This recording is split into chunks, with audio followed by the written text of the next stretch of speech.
পইচা নাথাকিলে ল'ৰাসকলক নিজৰ ঘৰতে কুকুৰৰ দৰে ব্যৱহাৰ কৰে।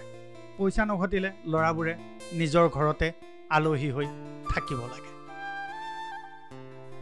নমস্কাৰ বন্ধুসকল, এটা নতুন ভিডিঅ'লৈ আপোনালোক সকলোলৈকে স্বাগতম জনালোঁ। তেনেহ'লে বলক আৰম্ভ কৰোঁ। হাতত পইচা নাথাকিলে আমি সকলোৰে বাবে হৈ পৰোঁ একোটা বোজা। বন্ধুসকল, আমাৰ ল'ৰাবোৰৰ জীৱন কেনেকুৱা, আমাৰ মতা মানুহবোৰৰ জীৱনটো কেনেধৰণৰ, তাৰে বিষয়ে আজি আপোনালোকৰ আগত কিছুমান কথা ক'বলৈ ওলাইছোঁ। তেনেহ'লে বলক কথাখিনি আৰম্ভ কৰোঁ। এজন ল'ৰা বা এজন মতা মানুহ যিমানে শিক্ষিত বা যিমানে ধুনীয়া নহওক কিয়, যদি মানুহজনে একো নকৰে বা মানুহজনে কাম বিচাৰি কাম নাপায়, তেতিয়াহ'লে সেই ল'ৰাজনৰ বা সেই মতা মানুহজনৰ নিজৰ ঘৰতে সন্মান একেবাৰে নাইকিয়া হৈ পৰে।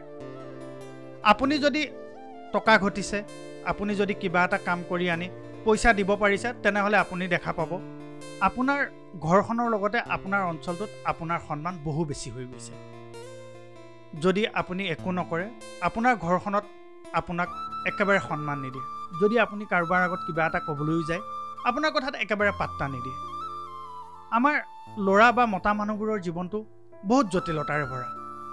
যেতিয়ালৈকে আপুনি ইনকম কৰি আছে, যেতিয়ালৈকে আপুনি টকা ঘটি আছে, তেতিয়ালৈকে আপুনি সমাজত বা আপোনাৰ ঘৰত ৰজাৰ দৰে থাকিব পাৰিব, ৰজাৰ দৰে আপুনি সন্মান পাব। কিন্তু যিদিনাৰ পৰা আপুনি টকা ঘটিব এৰি দিব বা যিদিনাৰ পৰা আপোনাৰ ইনকম চ'ৰ্চ নাইকিয়া হৈ যাব, সেইদিনাৰ পৰা আপোনাক কোনেও নোপোচা হৈ যাব। আপুনি যদি কাৰোবাক কিবা এটা কয়, তেতিয়া মুখ ভেঙেটা মাৰি আঁতৰি গুচি যাব। সেয়াই আমাৰ জীৱন। আমি যদি ঘৰৰ পৰা বহু দূৰ বাহিৰত গৈ কিবা এটা কৰি থাকোঁ, যেতিয়া আমি ঘৰলৈ যাওঁ বা যেতিয়া আমি গাঁৱলৈ যাওঁ, তেতিয়া আমাৰ খবৰ লোৱা মানুহৰ সংখ্যা বহু বাঢ়ি যায়। গৈ পোৱাৰ লগে লগে সকলোৱে এটাই প্ৰশ্ন কৰে, বাহিৰত আছিলি, ইমান দিন আছিলি, কিমান টকা আনিলি, পইচাবোৰ কি কৰিছ? কিন্তু কেতিয়াও তেওঁলোকে এইটো কথা নুসুধে, বাহিৰত যে আছ, কি কাম কৰি আছ? কাৰোবাৰ জোঠা ধুইছ নে কাৰোবাৰ ঘৰত হাজিৰা কৰিছ, নে ক'ৰবাত গৈ ঠেলা ৰিক্সা চলাই আহিছ? সেইবোৰ কথা কোনো নুসুধে। মুঠতে এটা কথাই আপোনাক সুধিব, বাহিৰত ইমান দিন থাকিলি, পইচাবোৰ কি কৰিলি? মই সেইবোৰ মানুহক এটাই প্ৰশ্ন কৰিব বিচাৰোঁ, বাহিৰত থকা মানুহবোৰে বহু চখত বাহিৰত নাথাকে বা সিহঁতে বহি বহি টকা ইনকম কৰিব নোৱাৰে। সিহঁতেও লেবাৰৰ নিচিনা কামেই কৰিব লাগিব। হয়তো দুই এজনে ভাল কাম কৰে, কিন্তু তেওঁলোকেও সেই একেই কষ্ট কৰে, তাৰ বিনিময়ত কেইটামান টকা পায়।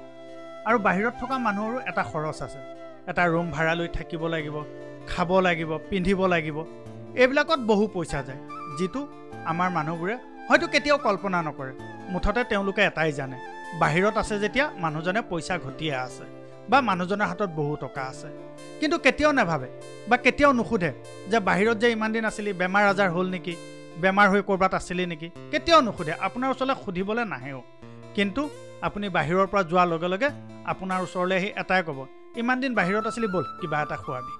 সেইবোৰ মানুহে কি চিন্তাধাৰা লৈ পৃথিৱীত জীয়াই আছে মই নাজানো। কেতিয়াবা মোৰো মন যায় সেইবোৰ মানুহক বহু বেয়াকৈ কৈ দিওঁ, কাৰণ আমি বাহিৰত আছোঁ, আমি কষ্ট কৰিছোঁ, 10 ঘণ্টা 12 ঘণ্টা ডিউটি কৰিছোঁ, তাৰ বিনিময়ত আমি কিবা এটা পাইছোঁ। কিন্তু আমি 10 ঘণ্টা 12 ঘণ্টা ডিউটি কৰাৰ পাছত আহি পেলাই থাকিবলৈ এটা ৰুম লাগে, খাবলৈ আমাক ভাত লাগে, চব্জি লাগে, পিন্ধিবলৈ কাপোৰ লাগে। সেইবোৰ খৰচ আমাকতো ঘৰৰ পৰা নিদিয়ে বা সেইবোৰ খৰচ নকৰাকৈতো আমি ইয়াত জীয়াই থাকিব নোৱাৰোঁ।